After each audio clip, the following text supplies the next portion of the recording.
Hello Automators, thanks for tuning in again. There's a ton of new news for you related to the Google Assistant and your Google Home suite of products, and finally the dam has broken here and Google is releasing all kinds of things. So let's get to it.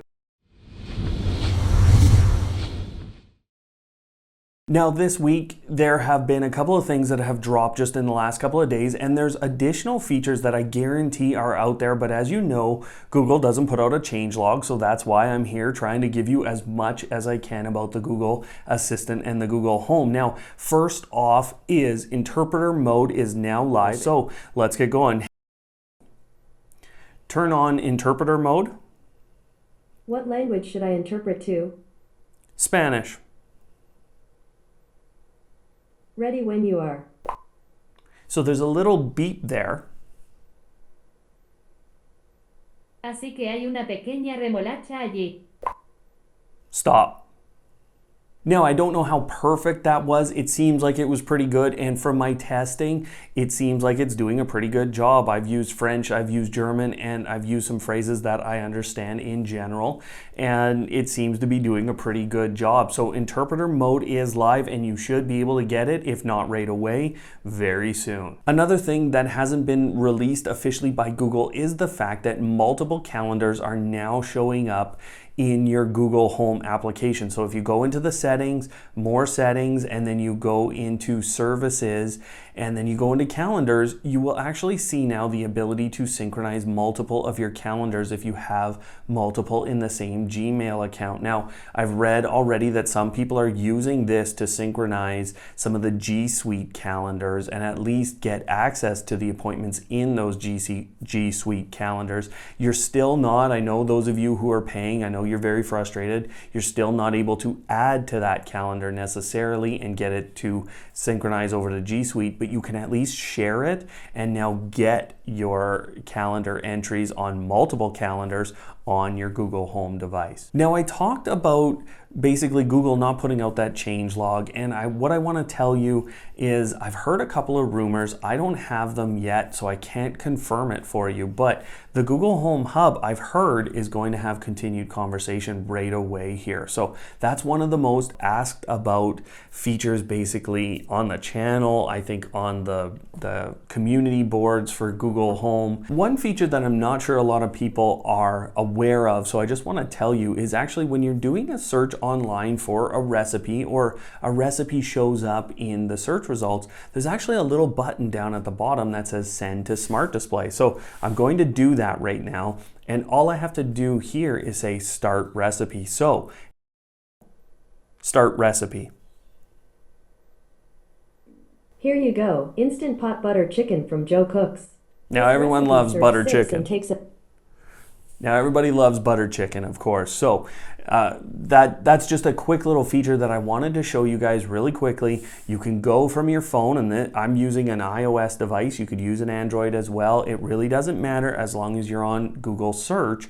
You can send to your smart display. A couple of things from Nest here. We talked last week about a security issue that they had. Basically, they've sent out emails, and I received one myself. Hey, if your password is not very good and and is out there on the internet, we can't help you. We haven't been compromised, but lots of our customers have passwords and emails that have been compromised. So go update those passwords, basically, is what they're saying. Now, on top of that, Google has actually done something very interesting this week. They've released essentially a password verification tool, or a credential verification tool that is a plugin to Chrome, and I'll leave that information down below. But essentially, you can put this add-in into Chrome, and it will check your user accounts as you're using them, basically for being compromised, one of the billion or so accounts that are out there. So it's good to see Nest communicating with their customers about this breach and kind of pushing back a little bit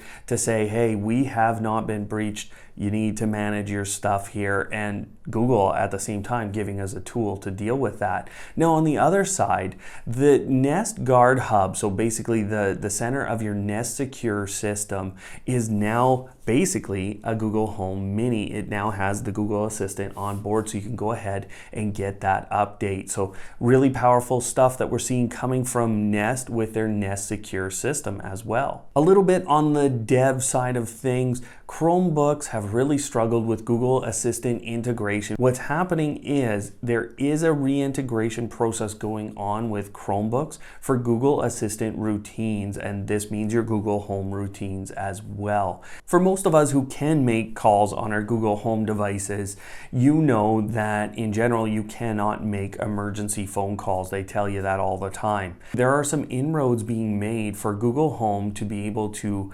call, or Google Assistant to be able to call 999 actually in this case. And what that means is, yeah, you're going to have an opportunity through your home automation system to call police essentially in the coming future. One of the hallmarks of Xiaomi phones is the ability to add gesture support. So what this means is you can make a number of different hand movements on screen or through their product that allows you to action different things. So they've always had a bit of a different OS than the standard base Android, and they've managed to add these different gestures. Now what they've added to 10.2.1, the version of their OS, is to the MIUI, they're basically allowing you to add gesture support for Google Assistant. Now to bring it up, you can bring it up by holding the power button for 0.5 seconds if you go and you enable that command. We've seen over time Google develop more and more books and audio books for children, or more features for children.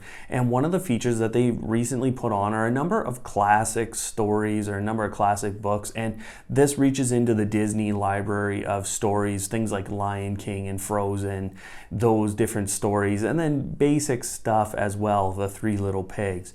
But what you can do now for your children is you can add sound effects and music to those stories. Gus is one of our followers over on Instagram. He also follows us on Facebook, and then of course he watches the channel. Now, Gus had reached out to me a little while ago and told me basically that his notifications on Android were essentially not working for reminders. He was talking about reminders specifically, but actually for the last little while, Google Assistant notifications on Android have not been working. Now, Google has gone ahead and rectified that situation. With all this said, guys, that's all I have to talk about this week in terms of Google Assistant and Google Home updates and new features.